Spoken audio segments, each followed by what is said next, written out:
Good morning, afternoon, evening, I guess wherever you are while you're watching this. Welcome to one of two playoff episodes that we're dropping. I'm hoping that by the time you're listening to this, you would either have listened to the Western Conference one or have plans to do so. Before we get into all that, let me go around and introduce who I've got with me today. Sai, how you doing, mate? Not too bad, bro. Not too bad. Good to see you. Obi, how's it going? I mean, yeah, you're wearing the Knicks gear. You're nowhere near the playoffs, so it's. I was gonna say this is hilarious, fam. Obviously, me and Sai getting ready, got our little clubber on. Obi's just done it anyway. Fuck it. Yeah, man. Why not? Yeah, I've got a Leeds top just because I had it lying around. I respect it, Obi. You're loyal to the soil. Obviously, Yas reminding us that the Celtics have got 17 of them things in the background. How you doing, Yas?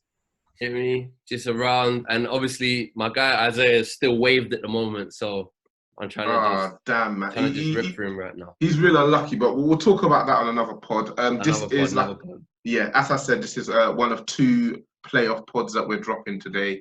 For those of you who are new to this, the NBA playoffs are everything, really. It's a bit different this year because of the bubble, so the players have never started in August, mid-August at that. But I'm looking forward to it. Essentially, how it works is the teams play throughout the 82 regular season games, and then they are seeded based on how well they do in the season. So the playoff series, the best team plays the eighth team. Obviously, they worked hard to come first, so they get the benefit of playing supposedly the weakest team to make the playoffs. Second plays seventh, third plays sixth, fifth plays fourth, and they go through the rounds until one team emerges as the best team in their conference. The best team in the Eastern Conference then plays the best team in the Western Conference. Us guys today are going to be talking about the Eastern Conference, and we're going to start with you and your Celtics. Yes, take us away. Tell us why it's coming back home. Do you know what? I've got a lot to say just about this first series. I don't even want to get ahead of this first series, to be honest. I think we've looked good in the bubble. I think we had a few games where we just didn't cover ourselves in glory, namely Miami Heat, but then looked fantastic against Toronto. Looked good against Portland, even if the defense wasn't great. But I think this was the matchup we kind of all feared a little bit as Celtics fans, but at the same time really wanted just because of the rivalry. Yeah, I mean, I still remember, if anyone just wants a little bit of history, I still remember 2 years ago there was Confetti Gate. I don't know if anyone remembers Confetti Gate. I have no love lost for the Philadelphia 76ers. I despise them. I hate Joel Embiid. I think Brett Brown is a joke, man. Like, I have no time for them. Confetti Gate was 2 years ago, I think, game 3. We were 2-0 up in the series. We were in Philly. 1 second left, about thereabouts, maybe a bit less. Bellinelli hits a 3. Poof, the confetti comes out. They've gone through as they were 2 down. Everyone's going mad. But his toe was on the line, so it was 2. So they've launched confetti into the arena, realize they haven't won. People start walking to the locker room like, oh, what? Whoops. Come back out. Takes about 15, 20 minutes to clean all this confetti off. And then we beat them in overtime. So I'm still both annoyed and laughing at that fact. So yeah, I don't like Philly at all. But at the same time, I alluded to it a little bit. This past off season, they offered way too much money to Al Horford, who was one of my favorite Celtics. To be fair, they offered him about 27, 28 million for an aging guy. What seems like just so we can't guard Embiid out of games, right? So that's my issue with this series is Embiid essentially. They actually, after the Horford signing, with us losing our Embiid blocker, they do have the record on us this year. So they're 3-1 against us in the regular season. Couple of those games maybe don't tell the whole story. One was a season opener, and then one of their wins came without Embiid, so that's not really any indication about how the playoffs are going to go. But in the games with Embiid that I think are more indicative of what's going to happen, the first one, he smashed us up for 38 points, got to the free throw line 14 times because we're just unable to guard him because we don't have the size. I alluded to it a little bit previously when Obi asked me last week what series I'd like. We just don't really have the size to guard him. And so all of our centers, Daniel Tice, German center, who is really, really good role player, but undersized for a center, he gets into foul trouble against him. Enes Kanter is probably our best bet size-wise, but not a great defender, as any regular NBA fan will know. He's made a career of offensive rebounding. We'll see if he can do something. I think I'm probably most excited about Rob Williams, Time Lord, getting that name famously. Time Lord. He overslept on his first day as a Celtic after I like that numerous one. college issues. But he wasn't late. He was just bending time. Now he's a G. I love him. I think he's probably one of my favourite bench players. I think Rob Williams could be amazing. He's got amazing leap. His dunks are vicious. He's a really good passer for a big man. But again, defensive reads, not quite filled out. I think he could get into foul trouble against Embiid. So that's a worry, Embiid in general. But then if you flip to the next game that I was looking at, I actually rewatched it in prep for today. It was when we beat them, I think 116, 109 at the Garden. Limited Embiid to, I think, 11 points. Went to the line 9 times. He only got 1 field goal in the whole game. He got absolutely battered. His mentality, which is famously on and off, was not there whatsoever. We had a good little routine of putting a different center on him every now and again, so no one got into too much foul trouble. But also, where it gave me the most confidence was on the other end. So really significantly, Ben Simmons is out of this series now. Now, Ben Simmons is a little bit of a running joke because of his shot, but he is probably really key to this Sixers defense of Horford, Embiid, Simmons. 3 massive guys who are good at defending on the perimeter and in the paint. They're hard to score over. And then when you look at our wing rotation in Brown, even Hayward, but most importantly, Jason Tatum, I'm cool with them going up against Embiid. I'm cool with them going up against Horford. I think losing Simmons is really, really big for them in terms of just defending Tatum. In the last game, in February before lockdown, we raced out to, I think it was 22-8 lead in the first 6-7 minutes. Tatum was just all over them. He was too quick for the bigs. He was too long and too big for the wings that they had.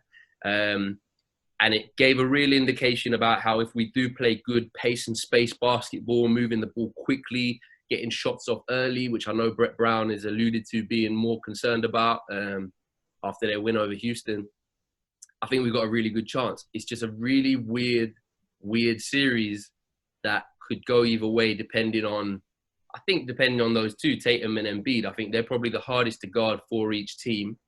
I think our luxury is that if we can trap Embiid, double team Embiid, he'll resort to a lot of turnovers, a bit of sloppy play. Maybe Marcus Smart can rile him. Whereas if they double team someone like a Tatum, we've got Jaylen Brown. If they double team Jaylen Brown, Hayward's in good bubble form. If Kemba Walker can get free of stuff, then he can get at them from distance. Yeah, I'm relatively confident, but it's the Embiid factor, man. It's the Embiid factor, I think. How many games do you see it going? This is the thing. I think if we get 2 ahead, if we get 2 early wins, I think we're comfortable. But I think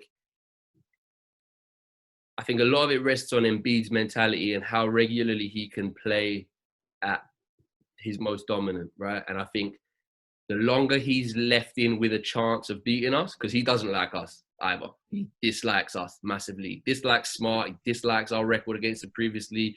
He doesn't like us. Let's say it's a 2-1 or a 2-2. I think that would be that motivation he needs to go out and be dominant again. If we're 2-0 up, I can just see him flaking. And he is really the only fear I have from them. Their perimeter shooting's got better. This is the weird thing about the Simmons absence. It's like, it helps us on our offense. I think them losing him is massive in terms of guarding a Tatum or a Brown. But now there's always been a debate about get rid of one of Simmons and Embiid and they're a more cohesive team. And already they have looked decent with just Embiid and Korkmaz, is it Richardson, Harris, even Alec Burks as a 6th man just coming in and draining threes. I think it's going to go for a while. I think it could go. I think Celtics in 6 if I'm going to make a prediction. But I really think a lot of it will be decided in the early games. I think if we go 2 up, I'm confident. I think we're good. But I think if it goes 1, then them, then us, then them, I could see Embiid just having that extra bit of motivation to see it out. Is Embiid actually fully fit? Because I know he had that ankle injury. a couple of days. Yeah, and his I think his ankle's fine. I think he had a little bit of a hand problem 2 games ago, and that seemed to be bothering him a little bit against Houston. But I think he's as fit as you ever are for a playoff series, and that everyone has a few knocks here and there. Like, and we've got like Kemba's not still on a minutes restriction pretty much. He's had a knee problem. Like everyone by this time in the season, everyone's carrying some sort of injury, and I think the rest will have helped someone like Embiid, even though his conditioning and his attitude has always been sort of labelled as not tip top. You only have to look at the Toronto series last year to see that when he's on it, he's on it. So yeah, it's all relies on that guy, man. And I'm just lucky that he hasn't got this killer mentality that someone like LeBron has. Because if Embiid had that mentality to go with what he can do with his size and his ability in the post, we'd be fucked. But luckily for us, he's a joke, man. So yeah. Yeah, I look forward to that series. Obi, let's talk about who you're. Let's talk about. Let's just talk about what series you're watching. Fill us in. I've got the Pacers versus the Heat. So the Pacers finished 4th in seeding. Heat finished 5th. I think a lot of people have the Heat as maybe dark horses to kind of come out of the East, because obviously love the Heat, Obi. I love the Heat. They got Jimmy Butler. They got Bam Adebayo. They've got really good catch and shooters. So I think they're second in 3-point shooting percentage this season. I think they've taken the 8th most or 7th most or something like that. So that's something to watch out for. I think one of the key things for the Heat is that they've got Bam to defend Giannis. Obviously, if it gets that far, and he's quite good at defending him in that aspect, if they were to come out that way. But then obviously you've got the Pacers, who in the bubble they went 6-2, so they're in pretty good form, I would say, better than the Heat. The Heat are 3-5 in terms of form. They played each other once each in the bubble. They both won 1 game, but the last game that they played, neither of them had any starters out. I think it was just Brogdon for the Pacers, and I think it was just Kendrick Nunn for the Heat. So it's not really, can't really take much stock into that. For this series, really, I think the key is if Jimmy Butler can lead, because obviously he's got a couple of young guys. He's got Kendrick Nunn and he's got Tyler Hero, I think, who are rookies, but they've done well. I think they've both got averaging 14 points, something like that. So I think his key is probably to play make and get the ball out to them on the perimeter and see if they can shoot. The Pacers have pretty good perimeter defense. I think they're 4th in the league in terms of 3-point percentage for the opponents. But they haven't got Sabonis either, so that's probably a pretty big loss for them. I think if they did have them, I might favour them in 7 games. But as I'm leaning towards it now, I would say I have the Heat more favoured. How many games do you think it's going to go? I think 6. Okay. I think 6. But I think it's also dependent on whether or not TJ Warren can keep up his scoring form, because obviously he's averaging 30 in the bubble. But the thing is, him and Jimmy Butler have priors, so I don't know if anyone's seen them getting into it. I think I don't know. I'm not sure when it was, a few months ago maybe. So I think maybe because Jimmy's got that sort of character, so he's going to try and get into your head. So it depends on whether or not TJ Warren's going to let him, psych with him, kind of thing. If I had to put money on it, I imagine Jimmy's going to be defending TJ Warren as well. So same. Jimmy Butler's definitely want that matchup. Yeah. He's going to want to shut him down. Yeah. I've got to say, Obi, I think you're giving the Pacers too much credit, mate. Really?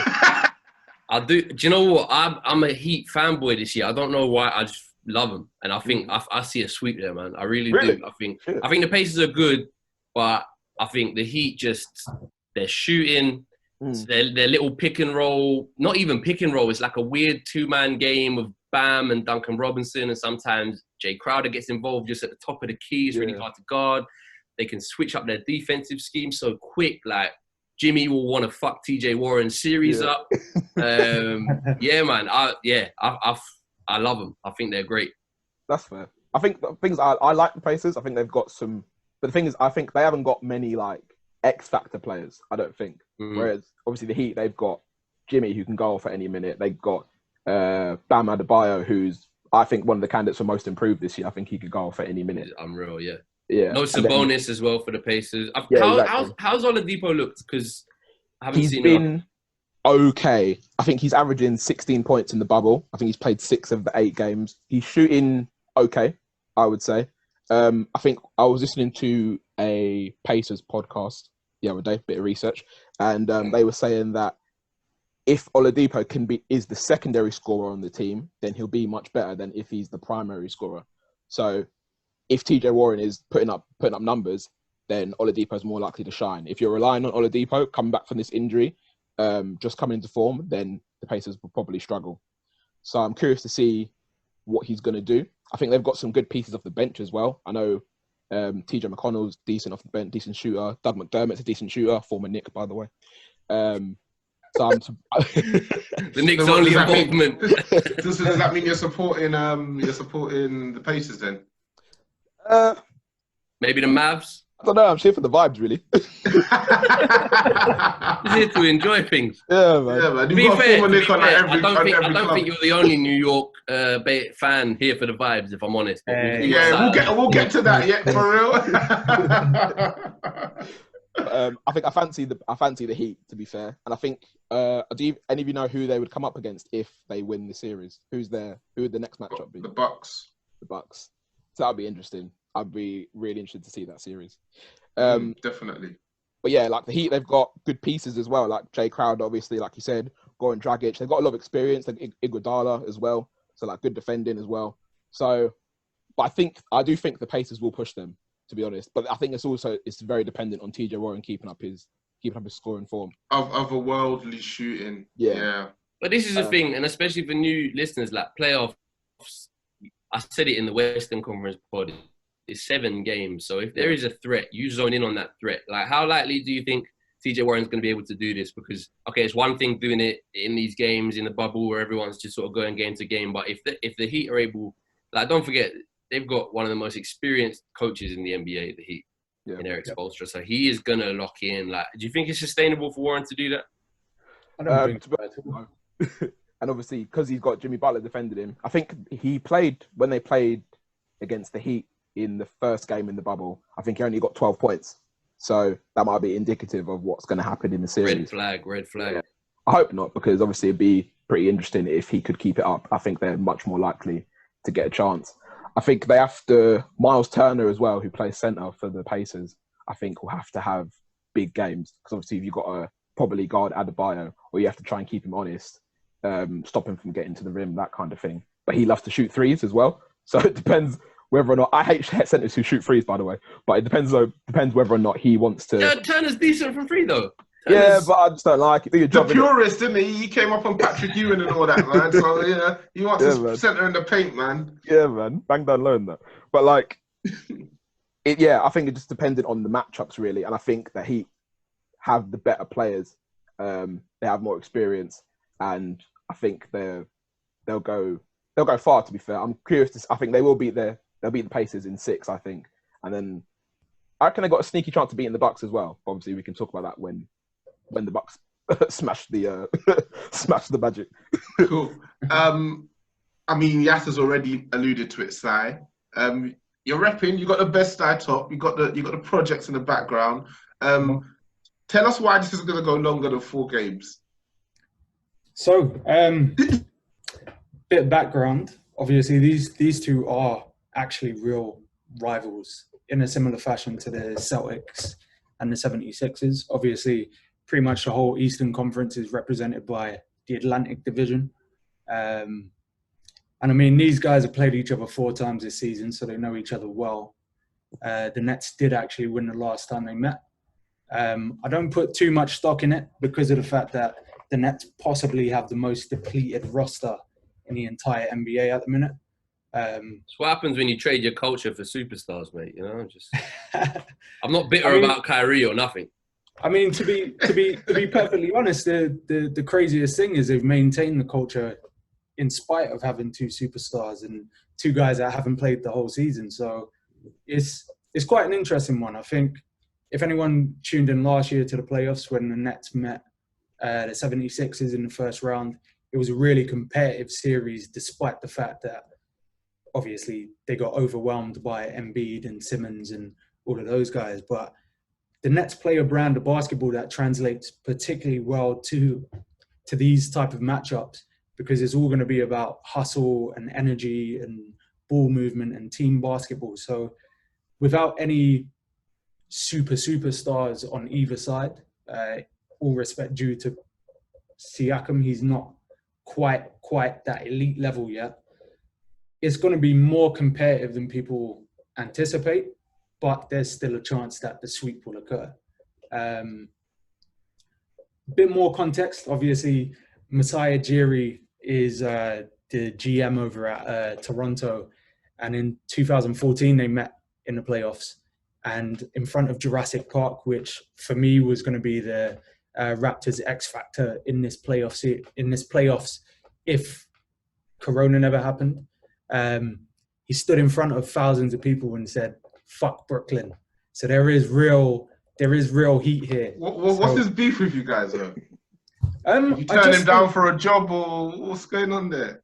I mean, as I mentioned, they play in the same division and they meet each other a lot. And I think at the time, this was around the time where the Nets basically sold their soul to the devil, got an aging Kevin Garnett, an aging Paul Pierce, and basically just blew up their future in order to try and win now. And I think Thanks for someone like Ujiri, we got Brown, and I think maybe Tatum out of it. So cheers.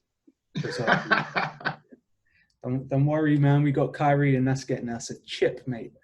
I'm curious to talk about that. Wait, we'll yeah, okay. Maybe not this pod, but yeah. It is quite a context ridden series. Even within the games that they've played this season, we've seen some real weird, anomalous numbers from the likes of Siakam and Kyle Lowry. Like Siakam this season has been pretty damn efficient. 45% from the field, 33% from three. Whereas against the Nets in the 4 games that they've played, he's had 22 points, so he's got his points, but he shot 38% from the field and 25% from three. So it just shows that. Why do you think that is? What is it? Is it the bodies you're throwing at him, or has he just had bad nights, or what do you think it is that you're doing? It's the style of defense. There's not one discernible great defender on the whole entire Nets roster at the minute, especially given the fact that the roster is literally a shadow of what it was during the regular season. What about Allen? Allen fit? Allen is fit. Obviously, Siakam will be guarded primarily by wings just because of how much time he spends on the perimeter driving in. But I think having a body like Allen in the paint is always a deterrent, which can also be seen by Kyle Lowry's percentages as well. He shot atrociously from the field, 32%, but he scored 38% from three against us. So it is one of those ones where I think there will be deterrents for them playing their natural game. I think it's going to be a lot more perimeter based, and both teams are pretty renowned for playing primarily team defense as well. So you'll see a lot of different switches and a lot of double teams and a lot of like weak side help and things like that. So it should be interesting. So just a quick one, just because you've talked a lot about the defensive end, and I'll be real, I haven't watched a lot of Nets in the bubble because, you know, like zombie Nets as well. But there is sort of a benefit similar to the Spurs really in that, look, we know what it is. We're rebuilding in a way in that it's no loss to us based on what's going on. And so the Nets have called up a lot of role players, young players, and some of which have put up some really good numbers, by the way, as well. Like there's been some really good performances. Who should people be looking out for to take over these series? Like obviously you've got Caris LeVert, who's sort of hitting his mid-20s now after some bad injury problems. He's a great player when he's on form. And then you've got Allen that we've mentioned. But apart from those two, who else could step up in the absence of Kyrie and KD? So funny enough, LeVert, as much as he's getting attention now, has been slept on for the duration of his career. I think. So I saw LeVert in the Barclays Center a couple of years ago, and I had slept on him a little bit, and he was amazing. He was so good. It's a funny one for the Nets at the minute because they've ended up picking up guys like Tyler Johnson, who they were actually linked with a few years ago and were willing to pay him close to the max to get him over, and they missed out on him. And he is firmly a shadow of himself in terms of production and things. You've got guys like Chioza playing the point. who is pretty much an unknown commodity. And then you do have guys like Luwalu Cabarro, who has played a bit part. He's come in at times during the season. I think he played maybe about 9 games and looked a respectable shooter. During the bubble games, he's looked a bit more involved, and you can see that there's a consistency there. So having him and Joe Harris, the reigning 3-point contest winner, on the wings is a good option to have, especially given the fact that Levert will be the primary ball handler, and there will be a lot of pick and roll actions with him and Allen, so that kick out will be there. So it is interesting. It is interesting, but it would be such a different series if they had maybe one of the other starting pieces, because we're going to be relying on guys like Garrett Temple, who, for all intents and purposes, is not really someone you want to be starting. Did you sign Crawford? I was about to ask, have you given him any minutes? Didn't he bust his hamstring in 5 minutes? Yeah, he's been injured. Oh, no. What a shock. A man who's 40 years old and hasn't played in a year. Oh, what? Who could have predicted it, eh? I do think it will be a blessing in disguise, to be honest, but it is a bit of a shame because it would have been nice to see a couple J crossovers.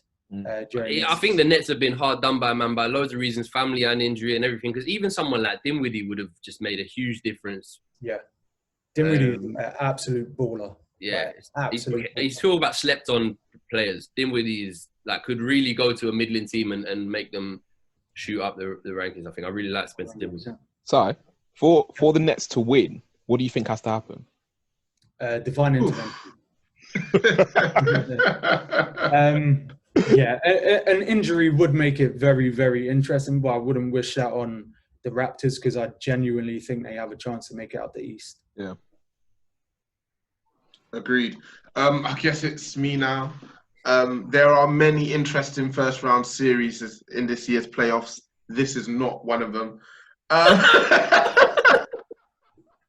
So thank you for that, Yas. I appreciate it, brother. Listen, the Magic have played the Bucks 4 times this season, been in the same division, lost all 4 games. The average margin of those losses is a 17 points. So you already get an idea of what we're dealing with going in here.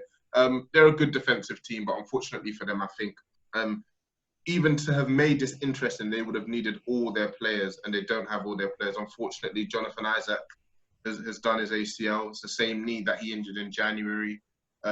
So he was a good young defender, one of the best young defenders in the league. He had the length, he had the strength. He was one of kind of 2 Giannis stoppers that they had, along with Aaron Gordon. He's their minutes leader. He's had a hamstring injury, so he's missed the last 3 or 4 games for them too. Let's say they both don't play. Giannis is going to run wild. The Bucks are going to run wild. There's literally no silver lining here for Orlando. As I was looking through the clips, as I was reading up, I was like, could it even be a gentleman's sweep where they get one? And nope, it's not even going to be a gentleman's sweep, man. They're going to get swept, and it's not going to look good while they're doing it. I think on the Bucks side, for them, it's all about getting sharp. Obviously, we know their starting lineup. They got Bledsoe, they've got Matthews, they've got Middleton, they've got Giannis, they've got Brook Lopez. But actually, since about March the 7th, those guys have played about 20 minutes together. So I think from their perspective, Bud has wanted to basically, they've been comfortable. I mean, I don't think they're a team that's necessarily that stressed about if they were the 1st or the 2nd seed in the East, because they would have taken any of those weaker teams. And for me, in the playoffs, you're going to meet whoever you're going to meet when you meet them. Having an easy draw that gets you to the finals, but it's just because you play 2 really shit teams, doesn't really tell me anything about your team. So I can meet Miami in the finals, I can meet Miami in the 2nd round. If I want to win, I have to get through Miami either way. So, yeah, that starting lineup hasn't played very much together. And I think for them, it's just about getting their reps up.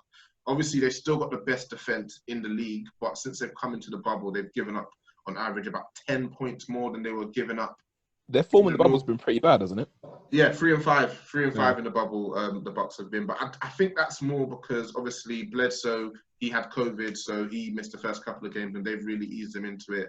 I've also mentioned that their starting lineup hasn't played much together. I think others used it as an opportunity to see what his bench and rotation guys can contribute. Your Ilyasovas, your DiVincenzo's, your Hills. Are you guys going to be able to come into the playoffs? And when we need you, and we will probably need you at some point, because, you know, Bledsoe's Bledsoe, and as much as they need him to contribite, I'm still very, very shaky on him. So he's used it as an opportunity to get those guys sharp, get those guys in the mix. Listen, I've got very, very little for you guys in terms of this series. It's a shame that Gordon and Isaac weren't at their best, because I think between them they held Giannis to about 38% shooting. They're the sort of defenders that Giannis doesn't like. They're kind of not too much shorter than him. They've got that good core strength. They can move their feet, so they're gonna keep him honest. And you know, Giannis is used to, he goes into you, you're barreling over, and he's just Euro stepping you 1-2. He's at the rim, or he's spinning. So Magic have shown that they are one of the better teams in terms of blocking off that paint area for Giannis, but I expect him to eat. So for the Magic, they're looking at Fournier and they're looking at Vucevic to do their scoring for them. Unfortunately for them, Brook Lopez, who's had a fantastic defensive season, and I think he's another player who's slept on. I mean, he's done his time in the league, and he's been at Brooklyn, as you know, Sai. I've always been a bit questionable about the fact that he doesn't get very many rebounds for a guy his size, but he's been fantastic for the Bucks. He's somebody that Vucevic does not do well against. Low field goal percentage, doesn't get to the line against him very often, so I don't expect anything to change with a weaker Magic roster. Fournier shoots well from deep. He's about 39-40% for this season, so I could see him having a couple of good games, maybe exploding for 20-25 points. But really, listen, the Magic, thanks for coming. Thanks for your 3-5 record in the bubble. Your wins against your Nets, the Pelicans, and the Kings. So probably 3 of the 4 or 5 sorriest teams that we've seen. 3 of the 4 or 5 sorriest teams that we've seen in the bubble. Yeah, for the Bucks. 5-3 record, man. yeah, fair enough. 500. I'll give you that. I'll take that back then. 2 of the 4 or 5 sorriest teams that we've seen in the bubble. Listen, for the Bucks, it's just about getting sharp now. It's just about getting back into that top defensive mode where they're going to be needing to make stops. I think, for me personally, the Raptors' defense looks better, even though the Bucks is higher in the rankings. They're looking to the winner of the Heat Pacers. I'm with you, Yas, and with you, Obi, where I think the Heat are gonna win that series quite comfortably, to be honest with you. And I know they always say the regular cliche, we're taking it one game at a time. We're not looking past Orlando. They're looking past Orlando already, man. They're looking past Orlando already. I'll be interested how many minutes Giannis even gets in the second 2 games if it's comfy looking. But yeah. Has he served his 1-game ban already? Yeah. He said it was the last game. It was the last game. Because obviously he can't miss any of the playoffs. So even for a massive headbutt caught on every camera in Orlando, still just the 1 game. Listen, man. Euro stepped into that and also.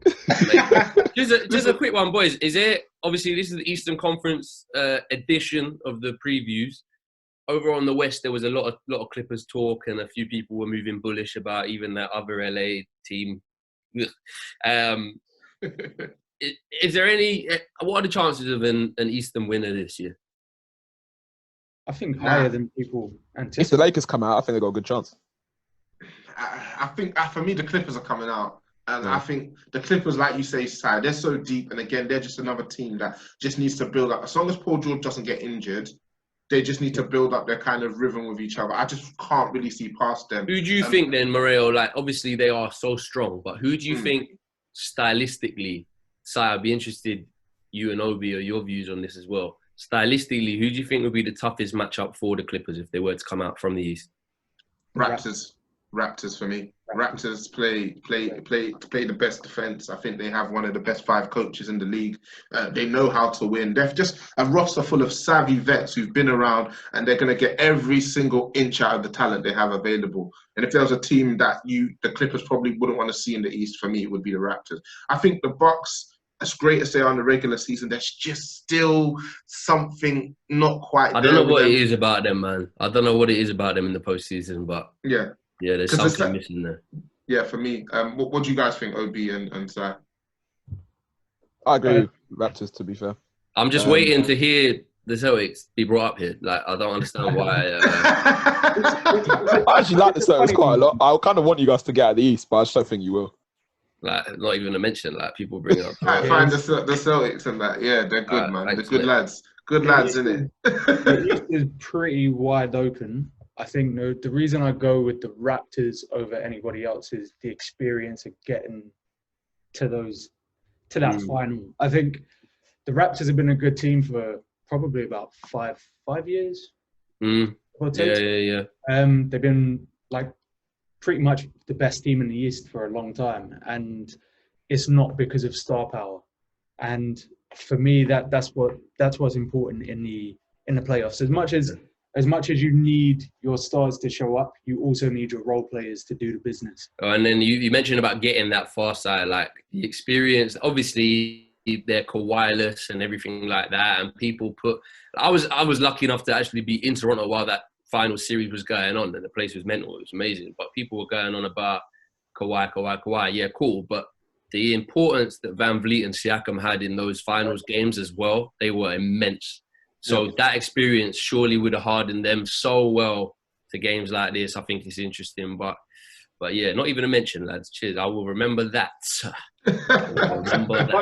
Worry me because of the fact that I want Giannis to be successful, but to be honest, in the playoffs he reminds me a lot of Russ in terms of there's one thing on his mind is to drive to the hoop and be as dominant as possible. So would you say his skill set isn't quite as rounded yet as it needs to be for him to truly be that dominant force in the playoffs? It's less to do with his individual skill set and more the system they've built around him. Okay. I think that whole drive and kick as your primary mechanism to getting points in the NBA is a bit of a downer for me. Open looks, yeah. Agreed. So like when we think of like Russ, I got that, bro.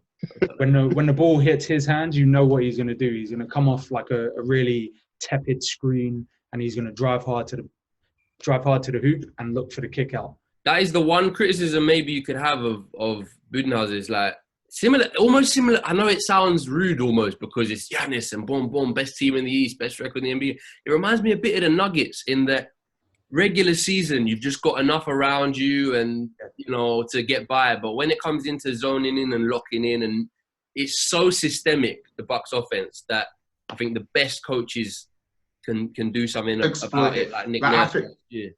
I feel like for me, the mid-range game, the playoffs for me is where it shows that you need to have that mid-range jumper. You need to have that shots where shots shouldn't happen. Yeah, you need to have that because teams are always going to give that space up to you. They're going to say, we're going to protect the rim. And if your team like, okay, I need to get to the rim, or we're going to just protect the rim and the three-point line. You eat in that 3-point, and we saw it with Kawhi, and I think even for LeBron, he turned the corner when obviously his jumper's still sometimes hot, sometimes cold. But for me, he turned the corner when his mid-range jumper became a bit more reliable. Like, okay, these aren't letting me get to the basket so much. I'm gonna have to start letting. And then when you start making those mid-range jumpers, they have to honor you a bit more, and then you open up that path to the basket. So yeah, I'm with you. It's very robotic, and it can be a bit tedious to watch at times, and I think that will ultimately be their undoing again this season. I'm happy to be wrong though, because Giannis, I love to see him in the final. Who do you guys have?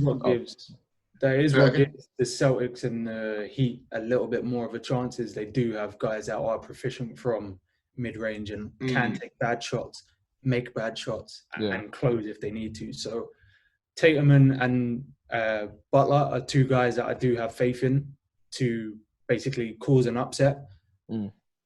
But it's gonna take a Herculean effort to do so. So who do you guys have coming out of the East right now then, as everything stands?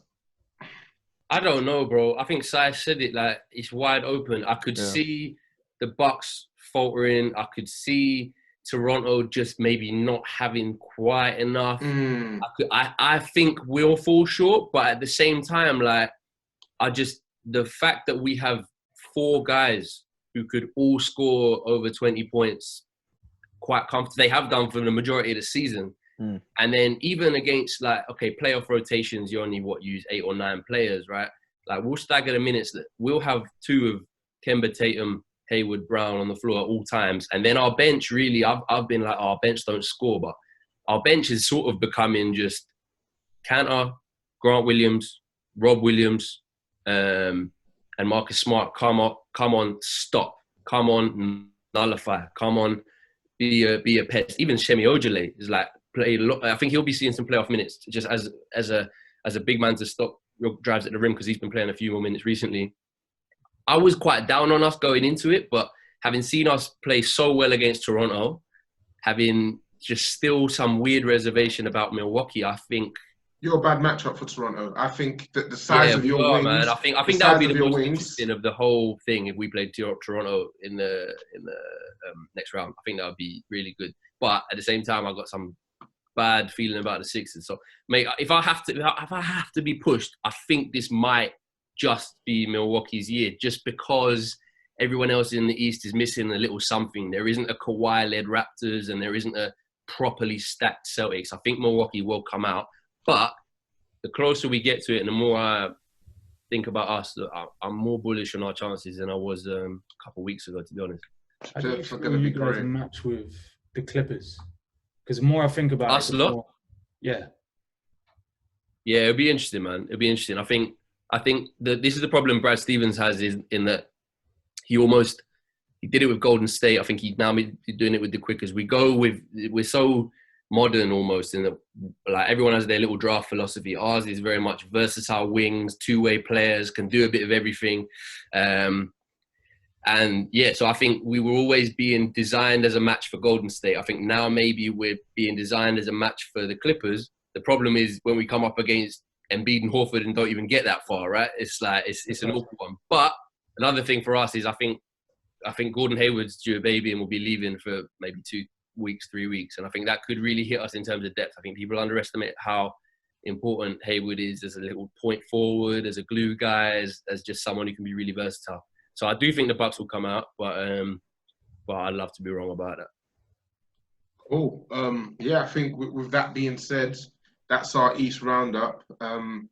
We're just going to be killing it with the content over these next month, 6 weeks or so. There's just the NBA doesn't rest, man. It doesn't rest. There's a game on every night.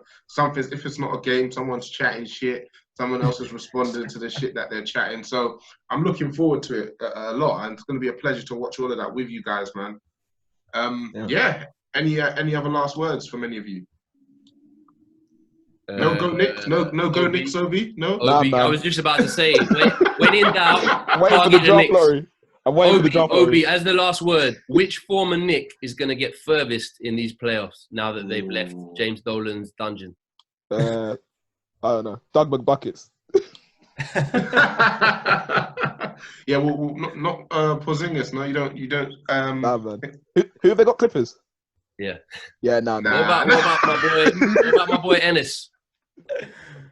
Well, actually, yeah. I hate this kind of, but yeah, sure. Oh wow.